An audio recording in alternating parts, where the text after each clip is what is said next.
What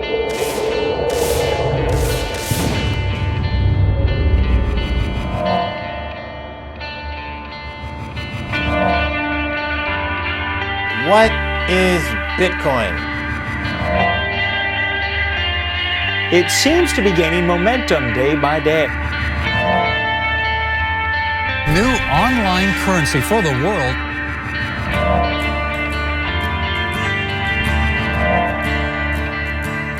Now it's gone all the way down to $91, a lot of volatility.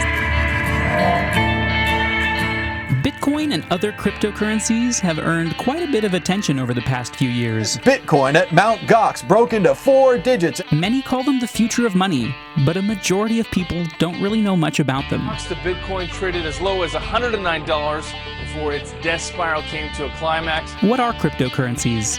How do they work? We will be being paid in Bitcoin like we can be paid in euros. How do you get them? Where can you use them? And what makes them safer, faster, and often cheaper to use than cash or credit? Architecture that Bitcoin represents is of enormous computer science interest. My name is Randy Clemens, and I'll be your host, answering these questions and many more, walking you through an in-depth overview of this paradigm shift in money. You'll see how it's already benefiting millions of users across the globe, and you'll learn how you can be one of them. Join me as I decrypt Bitcoin, from its enigmatic beginnings in late 2008 to a look at its promising future. I'll also explore the breakthrough technology underneath it, the blockchain, and how it can change more than just our relationship with money. It can transform our societies, our governments, our businesses, and possibly our every interaction. But first, some chocolate.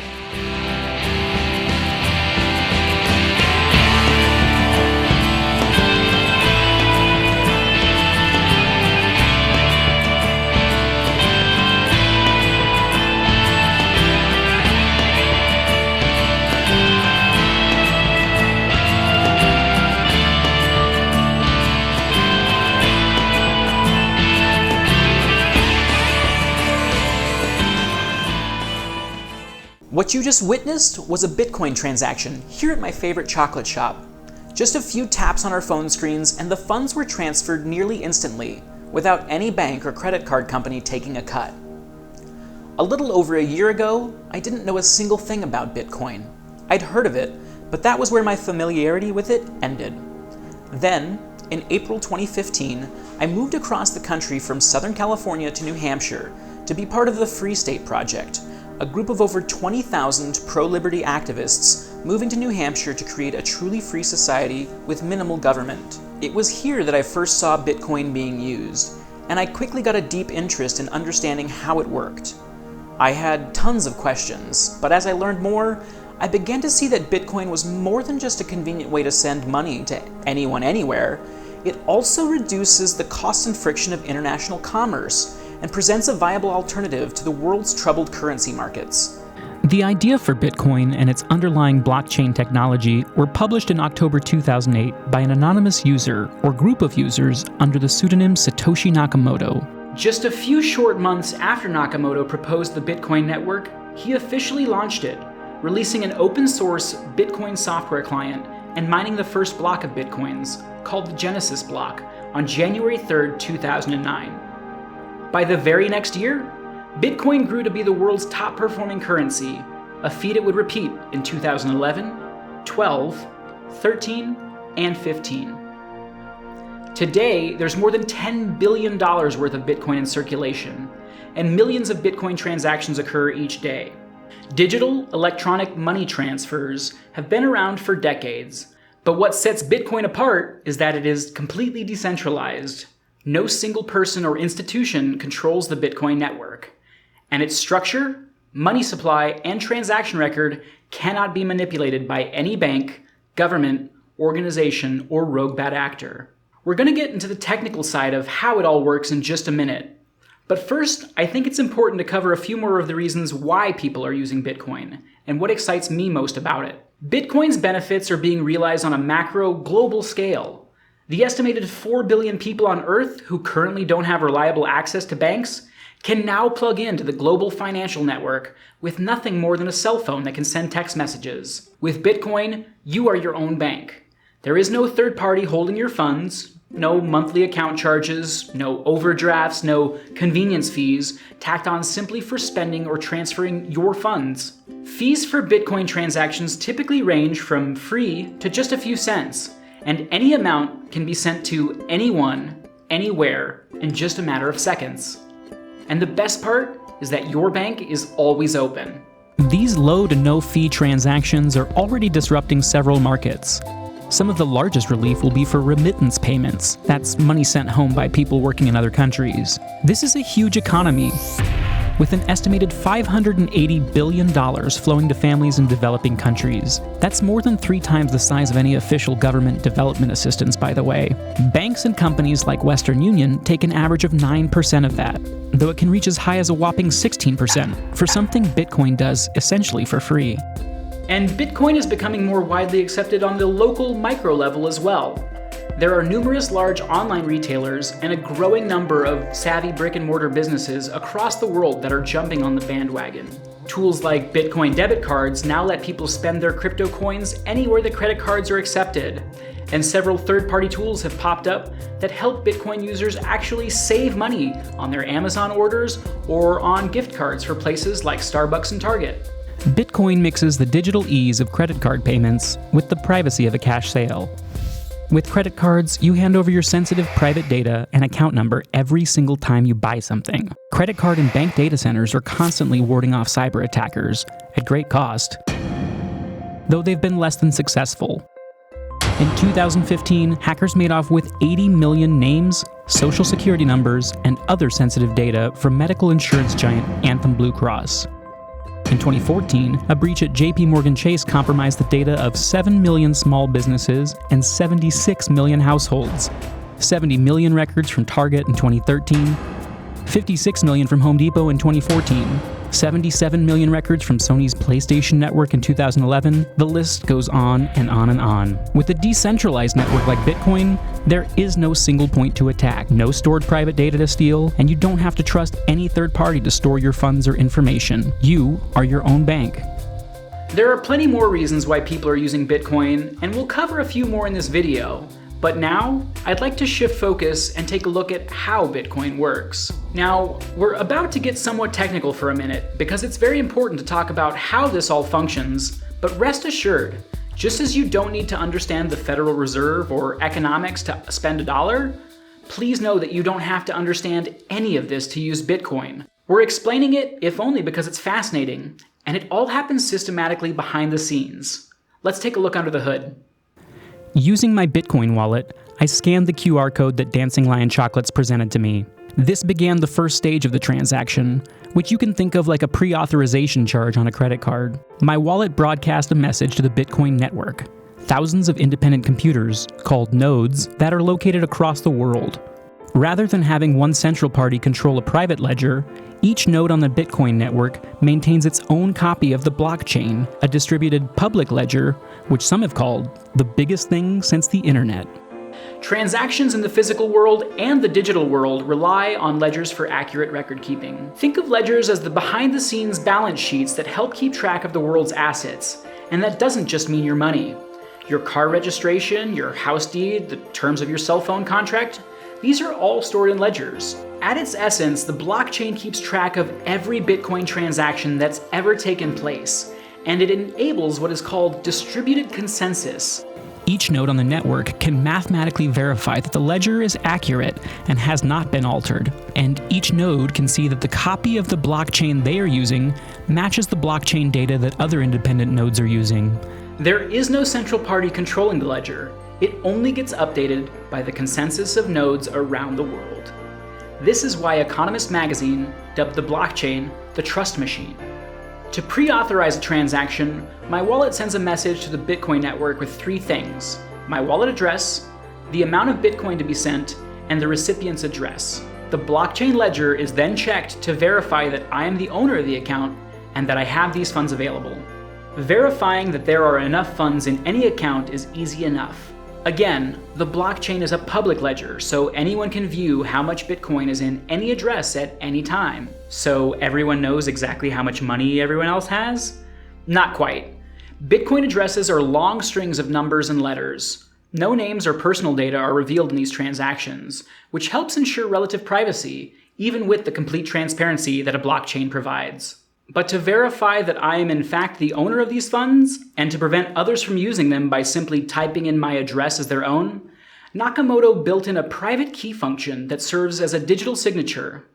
Think of this like signing a check or credit card receipt, or entering a PIN for a debit card transaction, only exponentially more secure. Each Bitcoin address has its own private key, which is a very long string of random letters and numbers that only the wallet owner knows.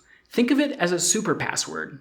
Bitcoin was created to remove the need for trust between parties, and it did this with an elegant solution called cryptographic proof. Each digital signature is built around something called a cryptographic hash, an algorithm that takes any amount of data, from a simple sentence to a full-on novel, and mathematically encodes it, turning it into an unpredictable, fixed-length sequence of numbers and letters. Even the smallest changes to the input makes the output hash drastically different. The beauty of cryptographic hashing is that this is a one-way function. Computers are not yet smart enough to predict these hashes or reverse engineer them, which makes cryptographic hashing a secure way to prove that you know something without revealing what you know. So when my transaction was sent to the network, my public key, along with the transaction details, gets hashed in a way that the receiver and network can verify that I am the owner of that private key, without actually having to reveal my private key to the recipient or any third party.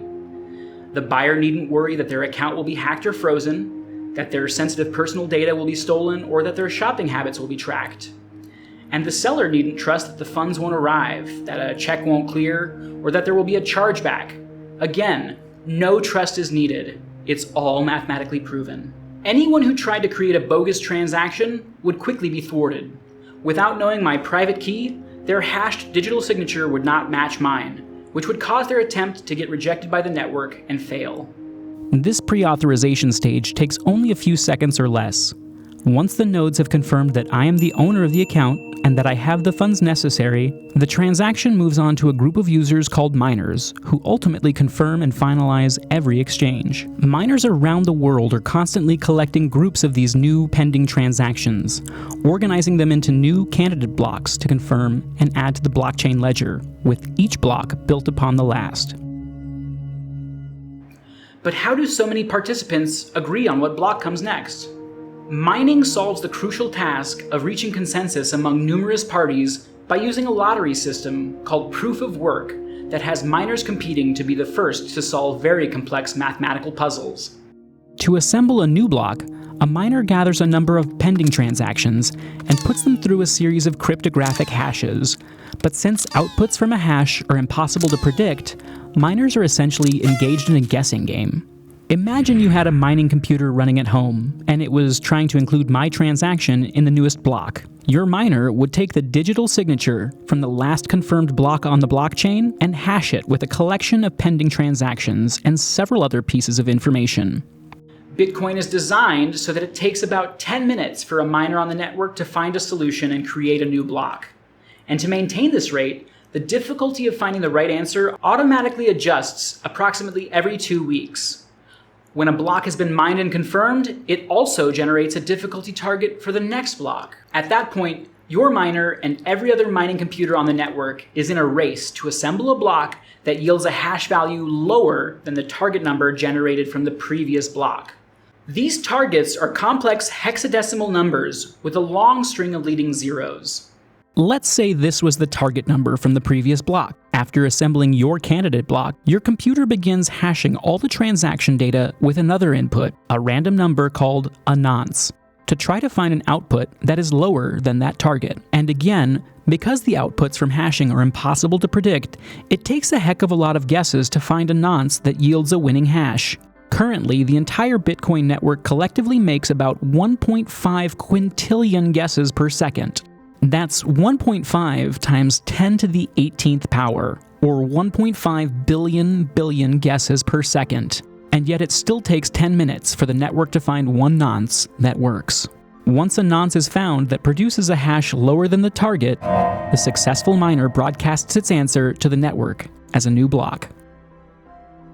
This is the proof of work, essentially showing that there was a significant amount of computing effort behind finding that solution. And while it may have taken significant effort to find it, once the solution has been found, it is very fast for other miners to plug in the nonce, check the math, verify the block, and begin trying to win the next one. That process repeats, utilizing the hash output from the previous block as part of the hash input for each new block, stringing them all together in a chain of blocks that can be easily followed all the way back to Satoshi Nakamoto's Genesis block. All nodes agree that the math adds up for each and every block, and because of that consensus, users have trust that the system functions as promised, which is part of what gives Bitcoin its value. The beauty of this system is that the record book cannot be altered. Any attempt to alter a transaction already in the blockchain would require not only the rehashing of the block containing that transaction, but all other subsequent blocks as well. Depending on how deep in the chain the transaction is, it could take a single attacker weeks, months, or even years to rehash the rest of the blockchain. And even if this were to happen, the rest of the network would still be adding new blocks onto the main chain faster than the attacker could possibly add incoming blocks to his fraudulent chain, and this attempt would be rejected. Mining and this proof-of-work concept are what keep the Bitcoin network secure, and it eats up quite a bit of computing power and electricity as a result. To reward miners for participating and investing in the accuracy of the network, a miner is rewarded with a certain number of Bitcoin, currently 12.5, though this will change over time, as well as any transaction fees included by the senders. That reward is also how new Bitcoin is introduced to the network. Unlike central banks and governments that can print more money anytime they wish for any reason, there will only ever be 21 million Bitcoins released, according to a set formula that should see the last Bitcoin mined sometime around the year 2140. At that point, miners will rely solely on transaction fees to incentivize their computing work. Phew! Amazing, isn't it?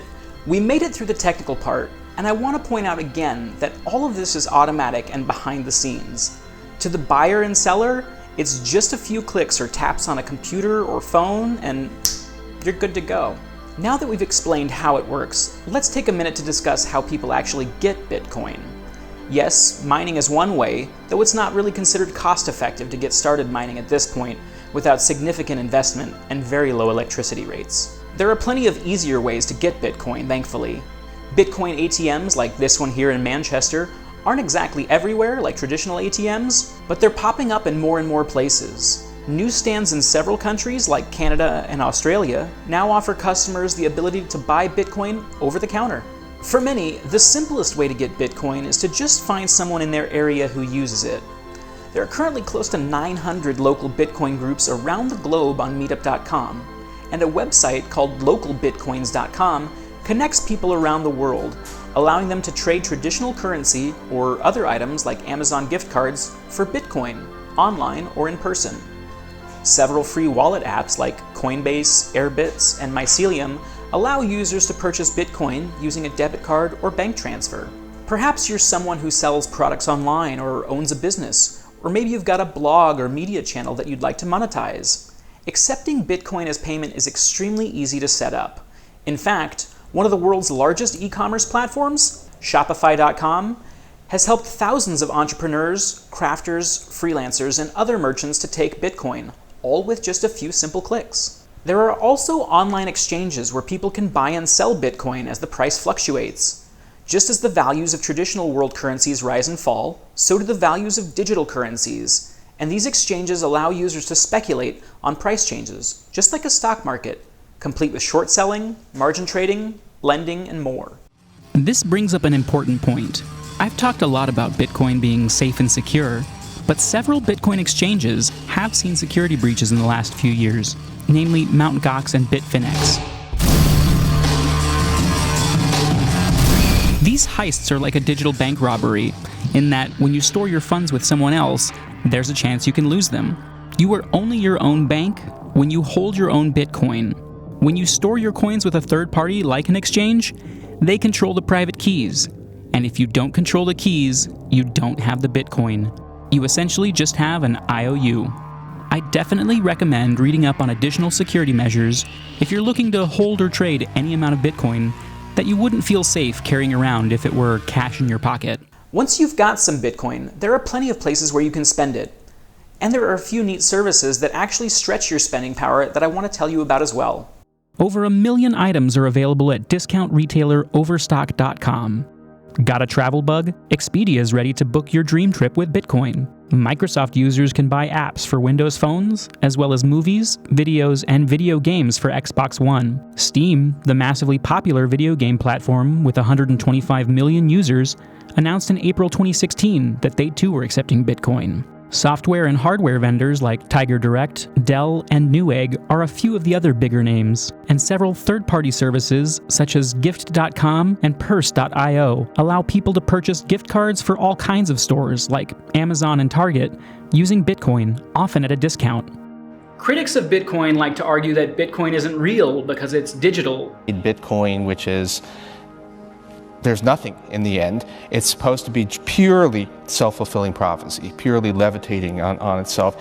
A funny fact, since most of the money that you and I use is actually digital. I mean, if you're looking for the idea that a currency doesn't really have to be something physical, it can be something that's virtual, that's the system we already have. Economists estimate that only 8% of the world's money supply exists as physical bills and coins. Despite the fact that some government money exists as tangible paper and metal, it isn't actually backed by gold or any other material. Only trust. We trust that dollars will be valuable tomorrow, so we accept payment in dollars today. But what is driving that trust? The United States federal government is more than $19 trillion in debt, with no payment plan or solution in sight. Just keep paying interest. And the Federal Reserve has been around for just over a century, tasked with only one job: to preserve and protect the value of that US dollar. Yet in that time, its value has fallen more than 95%. 95%? You had one job, Federal Reserve. And this Federal Reserve, a private organization run by appointees, not elected officials mind you, can increase the money supply with the push of a button, however they see fit, even printing trillions of dollars to bail out their elite banker friends, and devaluing every single one of your dollars in the process. This kind of centralized control over the money supply and the ability to manipulate the market simply cannot exist with Bitcoin. Now, while I'd love to go deeper into the tremendous corruption behind the Federal Reserve System and currency markets worldwide, it's a huge topic that's a little outside the purview of this video, though we've added some links and resources on our website if you'd like to learn more. One of the other added benefits that I'd like to mention is the ability to send micropayments. Small amounts like a few pennies or fractions of a cent. As the advertising industry continues to die slowly, clogging your browser with windows with more clutter and spyware to support the free content, micropayments could allow people to access the content they want without being subjected to invasive ads or needing to sign up for a full unlimited subscription to all of the site's content. As you can undoubtedly see by now, Bitcoin and its underlying blockchain are already transforming how the world thinks about and uses money. But outside of money, there are methods being developed where Bitcoin and its blockchain could be used to execute contracts, transfer ownership of other assets like stocks, a car, or even a house. Blockchain technology is also being utilized by other revolutionary projects like Ethereum, a world computer that will take decentralization even further, allowing entrepreneurs to create businesses that essentially run themselves. Imagine a computer performing many of the functions of companies like Airbnb, Amazon, Dropbox, Kickstarter, or Uber, minus the middlemen and bloated bureaucracies that siphon off a large portion of each sale. Imagine self-driving cars that rent themselves out and earn money for the car's owner when they're not using it, drones that deliver mail and packages on their own, proof of origin and the end of counterfeiting, elections that can't be rigged. Blockchains can allow all of this and more. Exciting times to be sure.